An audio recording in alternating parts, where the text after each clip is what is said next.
9. Friend from the sky. આકાશમાંથી આવેલો મિત્ર. It was a cool, windy evening.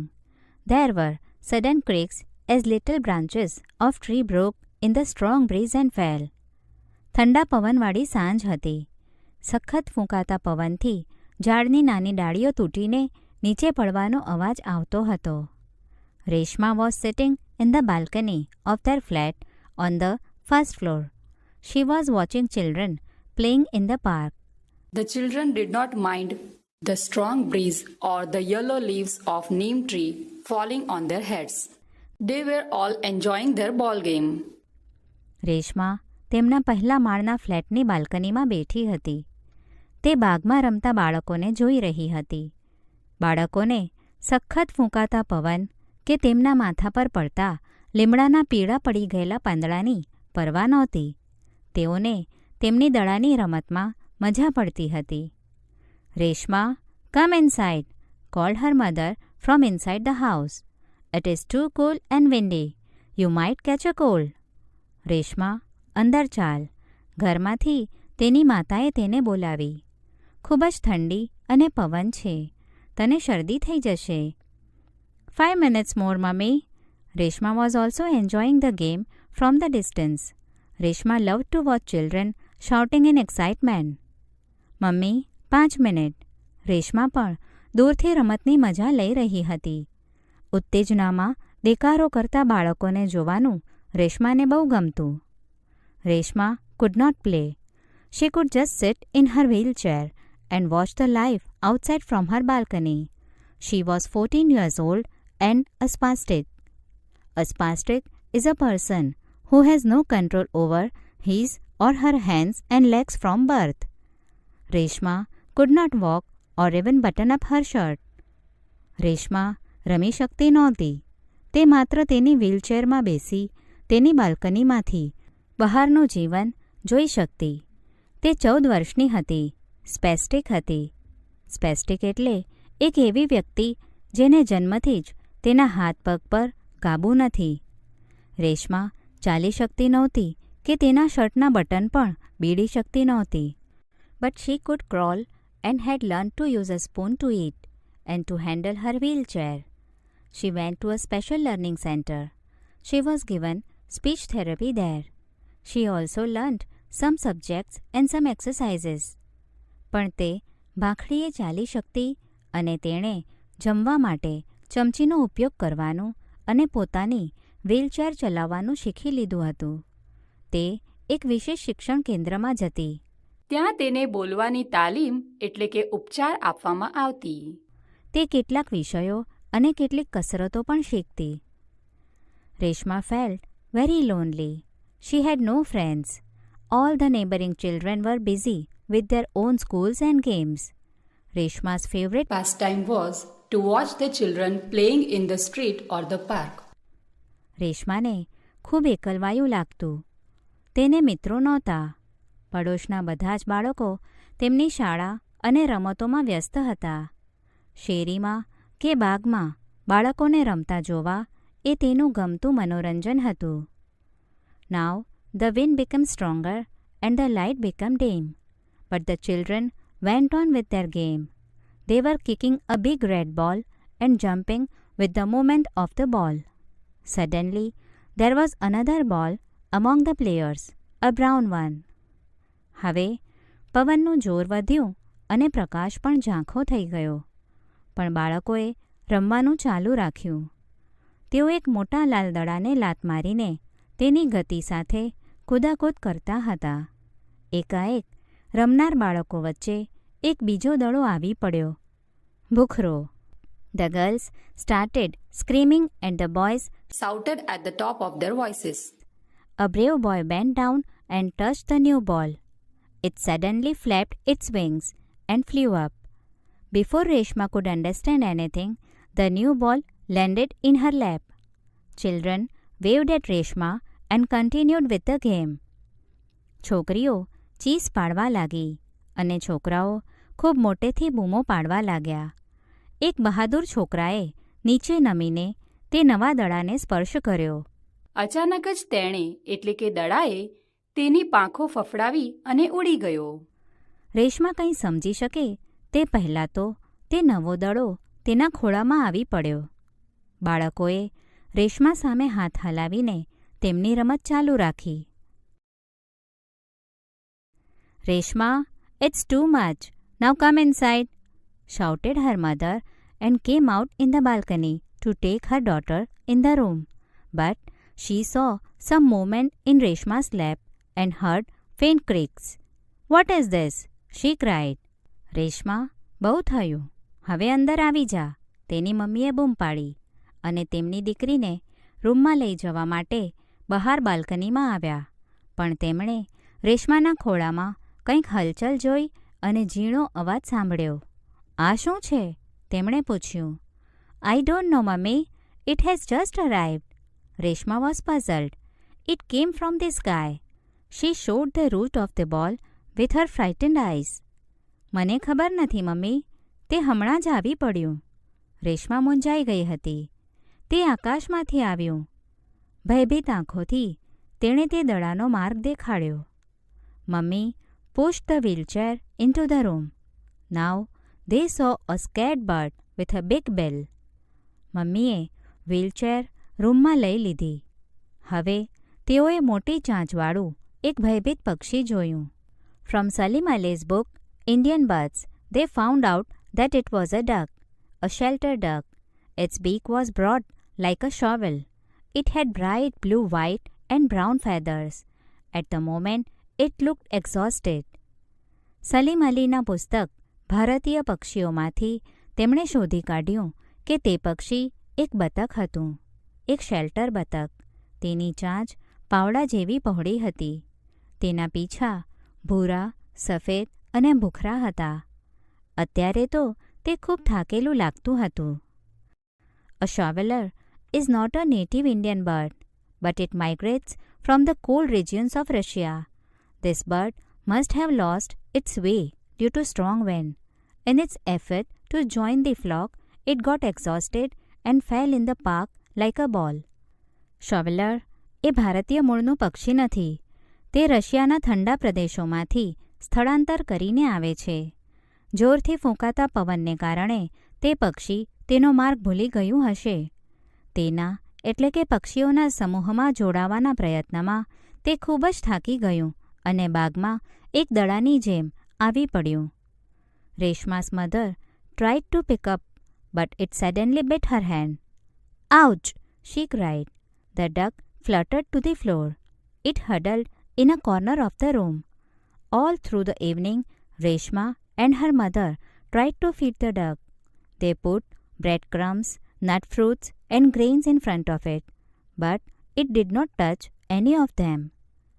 રેશમાની મમ્મીએ તેને ઉચકવાનો પ્રયત્ન કર્યો, પણ અચાનક તેણે તેમના હાથ પર બચકું ભર્યું. "આઉચ!" તેઓ બોલી ઉઠ્યા.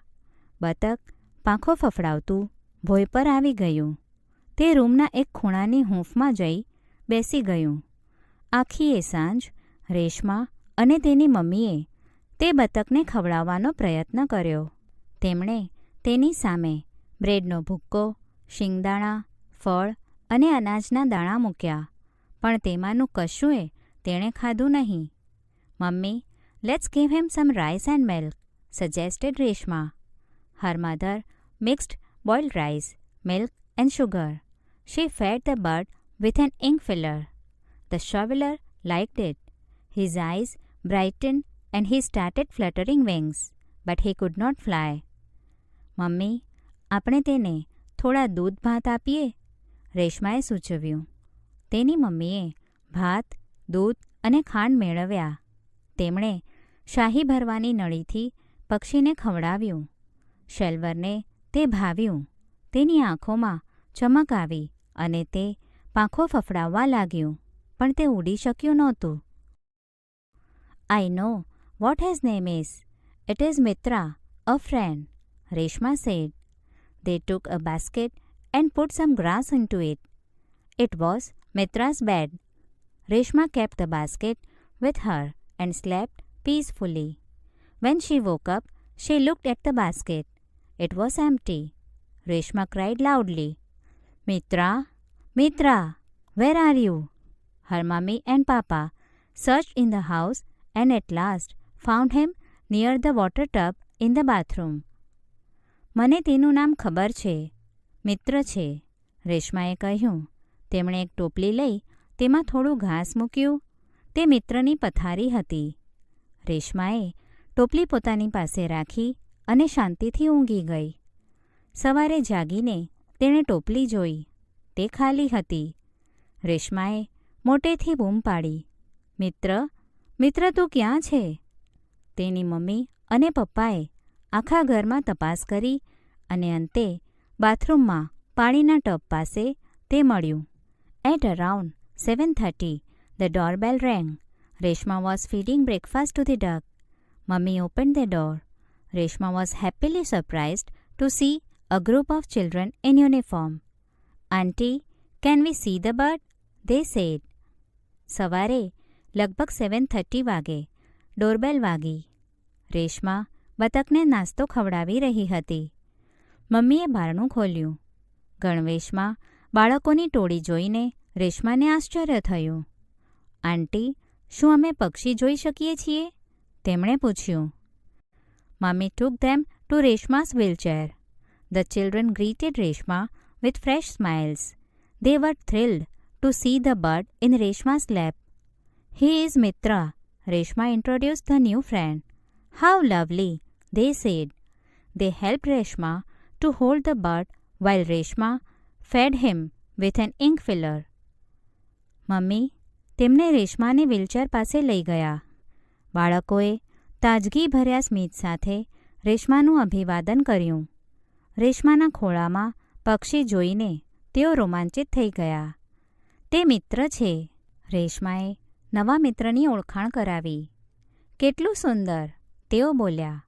રેશમા શાહી ભરવાની નળીથી તેને ખવડાવી રહી હતી ત્યારે તેઓએ રેશમાને પક્ષી પકડવામાં મદદ કરી. They had to leave soon to catch the school bus. We will be back in the afternoon, Reshma. Oh, sure. Do come. We'll play with Mitra. He is so loving, said Bansi. We will make him strong, said Kanu. It is difficult to make new friends for Mitra because he is lame, said Anita. શાળાએ જવાની બસમાં સમયસર પહોંચવા માટે તેઓએ વહેલા જવું પડ્યું. રેશમા, અમે બપોરે ફરી આવીશું. ચોક્કસ આવજો. આપણે મિત્ર સાથે રમીશું. તે કેટલું પ્રેમાળ છે, બંસીએ કહ્યું. આપણે તેને સશક્ત કરીશું, કનુએ કહ્યું. મિત્ર માટે નવા મિત્રો બનાવવા કઠિન છે કારણ કે તે લંગડું છે, અનિતાએ કહ્યું. After this incident, the neighboring children became very friendly with Reshma. They could realize that Reshma must have felt bad because they did not play with Reshma. આ પ્રસંગ પછી પડોશના બાળકો રેશમાના ખૂબ સારા મિત્રો બની ગયા. તેઓને સમજાયું કે તેઓ રેશમા સાથે રમતા નહોતા એટલે રેશમાને ખૂબ ખરાબ લાગ્યું હશે. Next day the children came in the evening. Anju had a thick book with her. See, we can read all about ducks in this book. We want to make Mitra very strong. He should be able to fly. બીજા દિવસે સાંજે બાળકો આવ્યા. અંજુ પાસે એક જાડું પુસ્તક હતું. જુઓ, આપણે આ પુસ્તકમાં બતકો વિશે બધું જ વાંચી શકીશું. આપણે મિત્રને ખૂબ સશક્ત કરવા માંગીએ છીએ. તે ઉડી શકવું જોઈએ. મિત્ર must have come here from 100 kilometers, Reshma said.